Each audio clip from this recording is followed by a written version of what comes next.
Welcome to From the Driver's Seat, the Averitt podcast for all Averitt drivers to keep up with news and information across our network.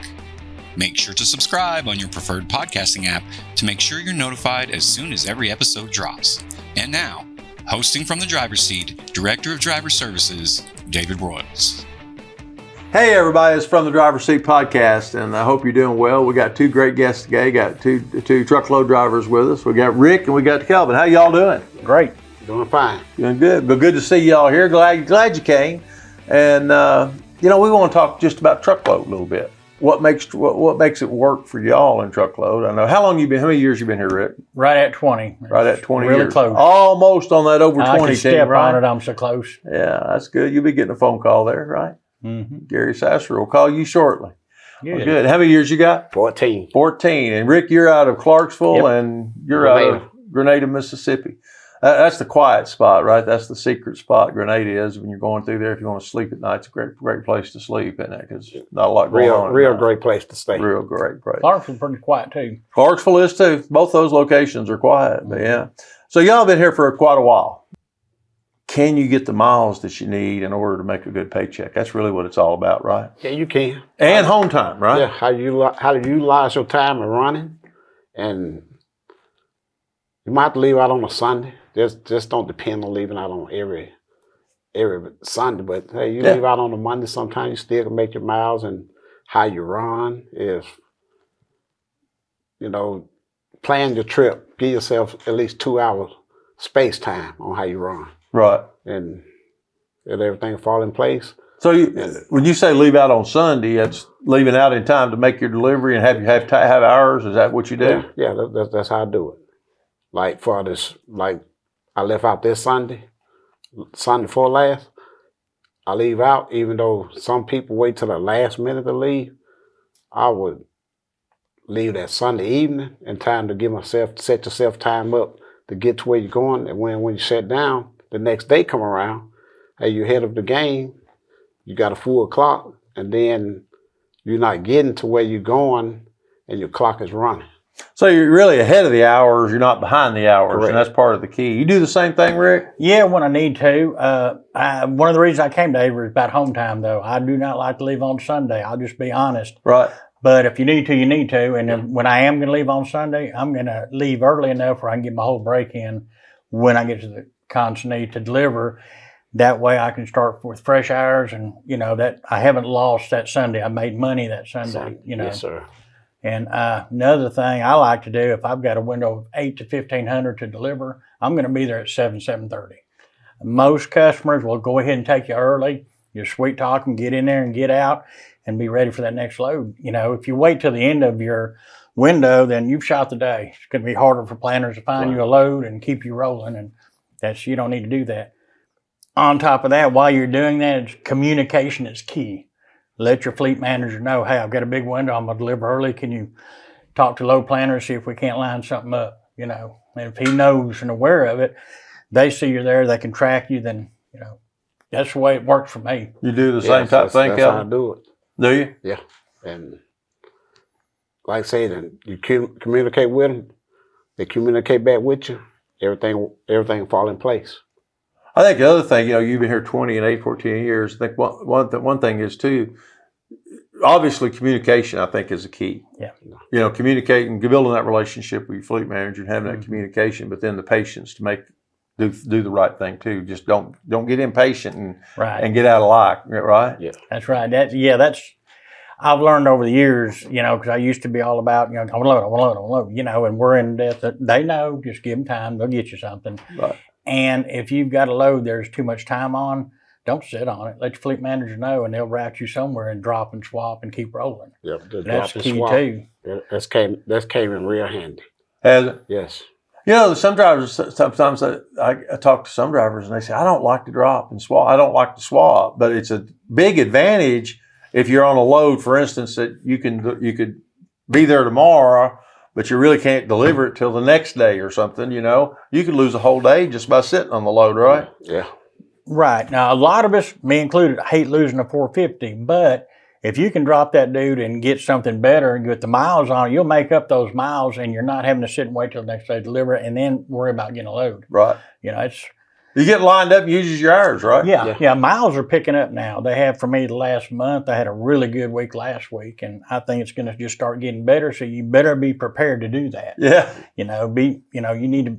Well, I know you mentioned you've been over the minimum the last 4 weeks. Easy, Oh yeah, right? yeah. Every week. Last week I did over 26, and I left Monday morning, got home Friday evening about 9:30 Friday night. So you did 2,600 miles. You left on Monday morning and got home Friday night when? About 9:30, I would have got home about 5 o'clock, but the load I had coming out of Chicago was overgross. I had to take it back, get it reworked, and then left again with it. So it was a long day Friday. But you would have, you think about it, 2,600 miles if you leave on a Monday morning and get home Friday night, that's not bad, right? Oh, no, and I didn't kill myself doing it. Yeah. It was good loads and everything, nothing, Now, there's a couple mornings I had to start real early, but I like to start my day early anyways. Because the earlier you start, the earlier you shut down, you can find a spot. Play your parking space. Yeah, like I said, the mileage, they picking up, week 4 last, I got 3,100.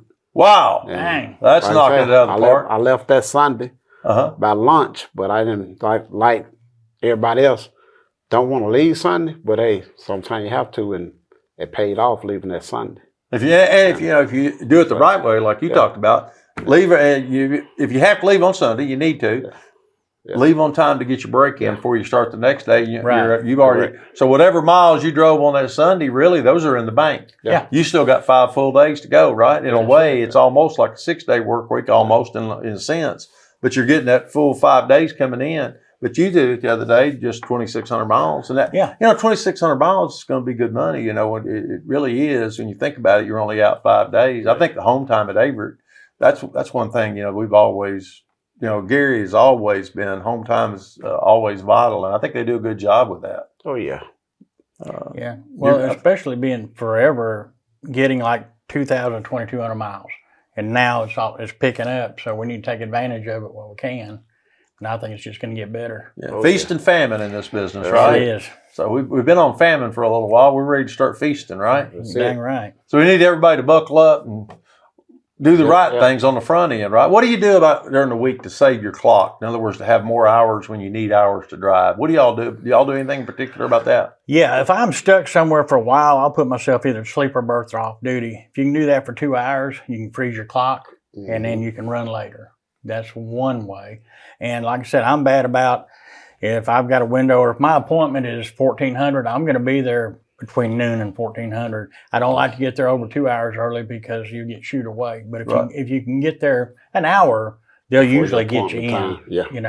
You got some customers that are real strict, appointment only, but still they'll get you in a little early. A little early on that. And if you got a window, definitely get it there at the beginning of the window. And especially if it's in the morning, you want to beat all the other trucks in there. Yeah. Yep. That's how I do it. Begin open window, roll on in there. Get your next load and go from there, huh? Be ready to ride. And through the day, don't stop. Keep that door shut. You're there. We're here to work. You can play on the weekends, trash around the truck stops, but through the week, let's run. Yeah, run like you said, keep the door closed, run 3 to 5 hours, get out, stretch your legs, keep the blood circulation, get back in, take back off. Well, you got to have that 30-minute break nowadays, whether you want to or not, right? Yeah, right. Government tells us we got to take a 30-minute break anyway, right? That's it. And I like to use my 30 at the shipper or consignee while they're doing it. They can get that 30 knocked out. Don't do it on your time. Do it on theirs. Yeah.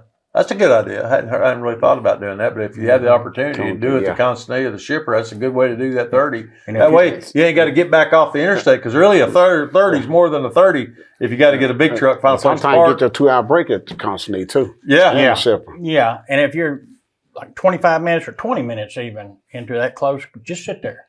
Go ahead and get that whole break in because that saves you in the long run. It would, wouldn't it? Yeah, that's really a good idea. You're going to pick up a lot of hours, Well, the other thing, I know y'all been here a long time and been driving for quite a while, but the importance of pre and post trips is amazing. It's saving everybody time. If everybody do a good pre and a good post trip, it'd save everybody time if everybody would do it, wouldn't it? Oh yeah. Right. You do a quick walk around into your day, and if you got a tire going down, get it fixed while you're on your break. Yep, that's the way to do it. And don't leave it for another driver. Right. And like sweeping out trailers, even don't leave a trailer dirty because somebody's got to clean it out. So if you clean it out while you got it, just go ahead and do it. But it saves time for the next driver, right? Yeah, the service center. Walk up there, get a garbage can, a broom. They will supply you the garbage can, and the broom. Yeah. Sweep it out, take it back. Like I say, then if you have to end up dropping that trailer there, the next person come get it. Good to go. Yeah. And that person, you never know. That person might be in a hurry. They got to go get that load and running late or something. So it's if they have to stop, and then if they don't, if they didn't check it, they get to the shipper, and the shipper says, "I ain't taking this trailer. It's dirty." Right? That's a bad look for Averitt, and driver kills extra time. Right? Kill extra time. And time's what it's all about, ain't it? You said 3,100 last week, and you went out on Sunday, and you did 26. Went out on Monday. The key to it was y'all didn't kill no time on Monday through Friday, did you? No, didn't kill no time. I was back at home at, 11 o'clock that Friday morning? Was you really? So you left on Sunday, but you got home at 11 o'clock on Friday and got 31. Yeah. So you kept the left door shut. Kept it closed. A long time ago, a driver told me that, and when he was driving for me, he said, "The way you get these miles, Dave," he said, "you got to keep that left door shut." And he's right? Yeah. That's what you said. Yeah, I mean, that's the key to it, isn't it? Don't stop at truck stops and kill 45 minutes or an hour just doing little odds and ends. Just keep it between the lines and keep going down the road, huh? Don't take extended breaks. You get shut down early, start early. Don't. What do you mean by that? Well, Okay, like say, there again with the window, okay? And if I know I'm 100 miles down the road from where I'm going to deliver, okay, I'm going to go ahead and get up early enough and time it where I can be there between 7:30 and 8 or 7:30, even though I'm delivering at 8. I'm 100 miles down the road. That's an hour and a half, a little over. I'm going to start my day even that much earlier. If I got to get up at 4 and roll at 5, do that. A lot of people will say, "Okay, no, I'm still going to, I got shut down at 9 o'clock, 8 o'clock last night. I'm still going to not roll till 7. Don't do that, Leave earlier if you can. I agree As with soon him as on that 10's up, you need to be rolling. I agree with him on that. You have to start riding at 5. Get up. Hey, go freshen up. Do what all you have to do. 5 o'clock, your time is up. Do your post-trip. Time to ride. let me ask a question about the 2,600 mile week first. You probably didn't have a lot of 500 and 600 mile loads either, did you? No. They were 400 milers, most of them. Yeah, you're not getting those anymore. Right. Ever. Yeah, the industry doesn't go that route anymore. Now we're doing all the overnight stuff. Yeah. Pretty much. That's where the money's at. That's why we get paid. But you were able to get 26 still doing those. Yeah, because you were probably dropping some. A lot of dropping and hooking. A lot of dropping and hooking last week. Did you really? Yeah. Oh yeah. So the dropping and hooking makes a big difference, which is what if there's a load right, right, and we're concentrating on that. That's the idea going forward. How we're going to help drivers get time. We Brian Dudney and I talked about that. Hey, we're going to do drop and hooks. Drop at the shipper, drop at the consignee. That way, we call it a drop, which means you get to the shipper, you just drop that one, grab an empty trailer, go to the next one. So you're not killing time sitting there waiting on them to load or unload. I think that's a key. Yeah, right. Then some places where you drop, then you have your next load assignment. Someone think like just because it say pick up at 1,500, your clock always running. Hey, get that trailer, go on to the shipper, and then if your load is ready, you got it and gone. If it's not ready, you sitting there. But you're ready. Then, you're ready to ride. Then, like I say, that 2 hour split come in handy. Well, that's true. You could do the 2 hour. You could drop you could go on the sleeper for 2 hours and save that 2 hours and restart your clock, right? Yeah, it freezes it. You're right. And if that happens to me, if I get empty, like say 9 o'clock this morning, and my load's not supposed to pick up till 1,500, well, my clock's already started. I'm going on over there and see if I can get the load. And you kill them with kindness, say, hey, I'm sorry, but I was rolling anyways. If y'all, 9 times out of 10, they go ahead and put you in the door and load you if they have the product ready. Yeah. So don't wait. Go ahead. All they can say is no. And if they do, you're there. Yeah. Going at least you're where you're going to pick it up or drop it, right? There's nothing worse than getting someplace thinking it doesn't pick up till 1,500 and they had it ready at 8 o'clock this morning. Yeah. Going there with nice attitude. If they say, well, your appointment at 1,500, they'll say, well, I won't be late. You there? And, a lot of that comes back to our shippers. They see our drivers too, and we're all, everybody's in uniform, Right. And I've heard that from other people, at companies talk about, hey, Averitt drivers, they like Averitt drivers because they look professional, they got clean cut uniforms, look like y'all do, and that really means a lot to the shippers, doesn't it? Oh yeah. And attitude. Yeah. Averitt drivers just have better attitudes. At least the shippers I've talked to, that Right. they like seeing us come because we're not grumpy, and they like waiting on us. Yeah. That means a lot when you say, just smile. A smile means a lot, don't a it? smile goes a long way. And go in there with a nice, like I said, that nice personality, and hey, bump the dock right there. And then I'm thinking going through your head, ha ha ha, to get loaded. Loaded on down the road, huh? Yeah. You was talking about the 3,100 miles. You probably didn't have a lot of 500 and 600 mile runs in there either. Most of them short, and you just dropped them. Drop and hook. Yeah. Wow. Well, also last week I noticed I was getting hit on loads way before I was anywhere. I'm still working on this one. They've already got me backed up on something else. I like that because you can plan your day. Then, okay, when I get empty, before you're worried about, okay, once I get empty, where am I going to go? You can't stay there. You got to find someplace shut down. And if I get a load, even though it's just up the road, I can grab it and run some of it off, shut down, and you can plan your week better. Your next couple of days, if it's nice being hit on loads ahead of time. And you're talking about, both of you talking about, if have a big window getting on the front end and communicating. But I know your fleet managers probably know y'all, and they probably know if you've got a window, you're coming in early, right? Yeah. But if you communicate to them and remind them, it just helps them figure out, hey, I need to get Kelvin a load because he's coming in 7 hours early on his window. He's going to be ready this afternoon to get a load. He'll be ready here shortly because his clock looks good. Yeah, but if you communicate to him, it helps them, right? Well, like I say, my fleet manager knows me. He knows I'm going to run, and for some reason, like you say, he knows, hey, Kelvin's going to be there at 6 in the morning, so I need to have him load. So, like I say, he hit me pretty good with a load and everything, and that's all I had to do, just go with the flow. Well, I think all the fleet managers and everybody, they learn people, and they know they can trust you to give you a load. You're going to deliver it on time. And that's the other key. We was talking about communication on delivering early, but if you're going to be late, tell somebody too, right? No. Yeah. If for some reason you're late, let somebody know right away, right? Oh yeah, as soon as I get a load, I'll look right then immediately and see if I can do it or not. If I can't, I'm on a Qualcomm or on the phone with them immediately, letting them know, hey, this is not going to happen. I can't do it. Can we get a later appointment, or can we change something? And then he gives him a chance to go ahead right then and work on it. That way, if he can't do it, then they'll get a closer driver to grab it. Yeah. And just like you said, when it's too much time, here just a week or two ago, Chandler's my fleet manager. He's awesome. I had a load with too much time on it, and before I could even grab the phone or hit the Qualcomm, he's sending me a message that, hey, it looks like too much time on this. We're going to drop it. Wow, read my mind. So, you can't beat that. You know. At a Grenada, I don't guess, probably the load you go home with, you don't have to swap those loads out going. You probably keep that load for the next week, don't you? Yeah, not too often we have to drop them. If we go in, the load that Eric give us, 9 out of 10 we'll leave out with it. Same load. The same load. So, he pretty good about that. I've heard drivers say it's important to have a load on you when you quit on Friday. It's better to know what you're doing on Monday and what load you're doing. To me it is. Definitely, yeah. Yeah, to me it is. Well, it makes you help to plan your week. Yeah, or if you come in empty, if you can have your load assignment, I know what you're gonna do that Monday, that's real handy. Hey, I need to be at the truck, ready to ride about 7 You're o'clock already or whatever. where you're gonna go and how long it's gonna take you and everything. How much rest you need before you go out.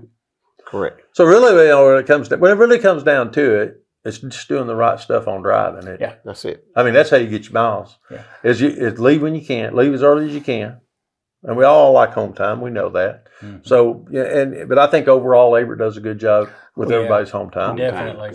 So sometimes you're going to have to leave on Sunday. I know Rick, you don't like that. Sometimes, but that's part of the job. And I'm not going to complain. Yeah.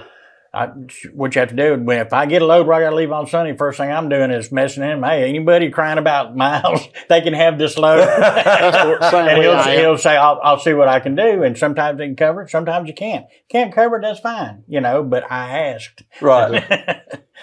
But But I'm like he said, leave on Sunday, you're gonna get more miles. Right. You know, you got to have that positive attitude. You know, and That's part leave of trucking. early enough on Do what? Sunday. That's part of trucking. That's part of trucking. it. isn't Part it? of trucking. Well, Yeah. Getting in Saturday morning goes the same way. I don't mind yeah. getting in Saturday morning. You know, it's part of it. But when I do, I better have good miles, and I usually do. You know, that's why I'm getting in Saturday. Right. It's just part of it. You know, you can't help that. Neither load planners can't help it, fleet managers can't help it.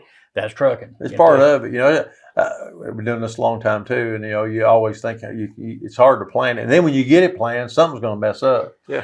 every time. Every time. When you think you got it, and you're right down the track, something will happen, mess that up Mess it sometimes. up. won't Yep. it? But that's just life too. That's not just trucking. That's life in general, right? Yeah. It's just the life we chose. It's a little different.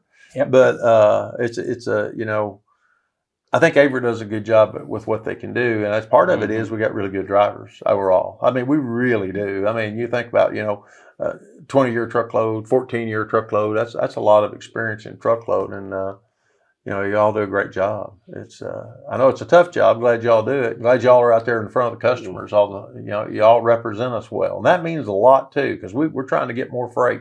So that customer likes us. That means a lot. Okay. So we appreciate that going in, having a good attitude. And Well, it's all like of I that. told you that customer I delivered to. You know, Yeah, it was bad on the front end, but it was great on the back end when I delivered the load. You know, he couldn't have been any more accommodating and nice. You know, pleasant to be around. yeah, Said, hey, there's a break room up there. We have drinks and stuff. There's a bathroom, whatever you need, and I'll get you unloaded as quick as I can. I said, take your time, He's just nice, and that's why I put in a good work hand for him, That's what we do. Well, anything else? Any other last tips you think about? You want to tell? What I these like to drivers? see, what I like to see some of these drivers do when we're dropping the trailers, Yeah, leave at least 2 to 3 inches from the ground. So Right. when you drop the trailer, leave a clearance with your landing gear, drop the air, come from under it. So then when the next person come up to it, they drop the air, bag it up. You ain't got to sit there and do that hard cranking, trying to get the trailer up. right. Now that will come in handy. I think a lot of drivers know how to do it. I think some of them just don't do it. Maybe I don't know if they don't know how or what. I see that a lot, not dropping it right. Yeah. What? Explain one time what's a good way to drop a trailer? Any rules of thumb? Run your landing gear down to where you can put your foot under it, or just a couple inches. It doesn't have to be this much, just a couple inches. Undo your airlines and your pigtail. Pull your fifth wheel. Hit the button on the dash. It drops your airbags, and then look in your mirror and watch it go down. When it settles, ease out from under it, and it's just going to bump a little bit, and you're good to go. That's all you got to do. That's why we have airbags on these trucks, is to let the air out so you can ease out from under it. Right. Nothing gets tore up. That way, the next driver, when he backs under it, is going to pick that landing gear up, and he's going to crank it up with your finger. He needs to lower his airbags before he backs under.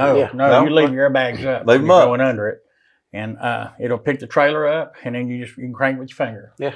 It's so simple. Saves a lot of effort, right? And time. A lot of of hurting yourself too, because sometimes them things, if it's a little bit, pushed to one side, it's hard to crank. Well, the thing is, it saves time. Yeah. And again, what is time's money to everybody, right? Yeah. And some places can't be helped. If you'll drop, some drivers do the right thing. They'll drop it, but it might be a little bit low. And when the yard switcher moves it, he's putting it back where it's flat, and sometimes it's up. Those you can't help. Right. That's going to happen. But what we're talking about is the drivers, if you're dropping on concrete right here, nothing wrong with it, and you're just cranking it all the way down and still cranking once it hits the ground, that's what messes it up. Then that's the ones that are too high to get under. And make sure There's the a high handle, hook going and make sure on. the handle is in the slot of the trailer, because if not, sometimes you drop it and they do it like that, the handle's up against the trailer, then you got to try to pull it Puts back. pressure You want to on pull that the handle. handle out and let it just dangle. Hey, it's just little stuff like that, right? Yeah. I mean, all that adds it's the up. little things Though. that irritate you. Well, the thing is, know. all that adds up in time that you lose, and you need to be driving every time, all the time you can. You need to be driving, right, in order to make money. Yeah, 'cause it never fails when it happens. It's against a trailer where you can barely get in there anyway. Yeah. But no, other than that, just watching your clock, communicate with your fleet manager is the key. That is the key to making more money out here. Use your clock correctly. Yeah. All right. Well, I appreciate it, Kelvin. Any last thing you want to tell the drivers? Hey, keep the doors closed let's ride, make some money. Keep the left-hand door shut, right? That's it. Rick? Same here, and everybody be safe. Well, I appreciate y'all coming in. Appreciate y'all coming in and talking with us. Appreciate you, Kelvin. Appreciate you, Rick. Thank you so much. Thank y'all. We'll see y'all on the road. Appreciate everything.